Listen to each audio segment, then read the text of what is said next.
সংবাদ সন্ধানে এবার এক বাবার সন্ধান দেব আপনাদের। কেউ হয়তো ছবি দেখেছেন, কিন্তু তিনি কে, কেন ভক্তরা তার কাছে ছুটে যান সেটা হয়তো অনেকেই জানেন না। এত বয়সেও কিভাবে এতটা শক্তপোক্ত, এত বছর সুস্থ থাকার রহস্যই বা কি, কিভাবে তার দিন কাটে, কি খান, এই সব নিয়ে কৌতূহল তৈরি হয়েছে। হঠাৎ কেনই বা তিনি শিরোনামে? আর সবচেয়ে বড় প্রশ্ন, বয়স কত হতে পারে? শতায়ু, 150, নাকি তারও বেশি? ছবি দেখে কি আন্দাজ করতে পারবেন কিছু? তাহলে মন দিয়ে দেখুন মধ্যপ্রদেশের সিয়ারাম বাবাকে। দীর্ঘদেহী, শরীরের তুলনায় পা দুটো অনেকটা বেশি লম্বা, পরনে কৌপিন, বয়সের ভারে নুয়ে পড়েছে শরীরের উপরের অংশ।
বাবার বয়স 188 বছর।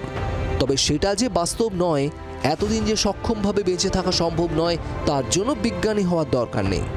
কারো মতে 150, কেউ আবার মনে করেন নিদেন পক্ষে 130-40 বছর তো হবেই। তবে মধ্যপ্রদেশ সরকারের হিসেবে তার বয়স 108 বছর। তবে বয়স যাই হোক, সিয়ারাম বাবার অত্যন্ত সহজ সরল জীবনযাত্রা, তার ভক্তি শ্রদ্ধায় আকৃষ্ট হয়ে প্রচুর ভক্ত সমাগম হয় প্রতিদিন। 2-3 দিন আগেই সিয়ারাম বাবার মৃত্যুর খবর উঠেছিল। সঙ্গে সঙ্গে আশ্রমে ছুটে যান স্থানীয় প্রশাসনিক আধিকারিকরা। তারা স্পষ্ট জানিয়ে দেন মৃত্যুর খবর সম্পূর্ণ ভুয়ো। সামান্য অসুস্থ সিয়ারাম বাবা, তার চিকিৎসা চলছে। নিশ্চিন্ত হন ভক্তরা। তাদের বিশ্বাস সিয়ারাম বাবা দ্রুতই সুস্থ হয়ে স্বাভাবিক জীবনযাত্রায় ফিরবেন। এখন বিশ্বের প্রবীণতম ব্যক্তির রেকর্ড ভারতেরই স্বামী শিবানন্দ বাবার দখলে। তার বয়স 127 বছর। ক্রমতালিকায় হয়তো 5 জনের মধ্যে চলে আসবেন সিয়ারাম বাবা।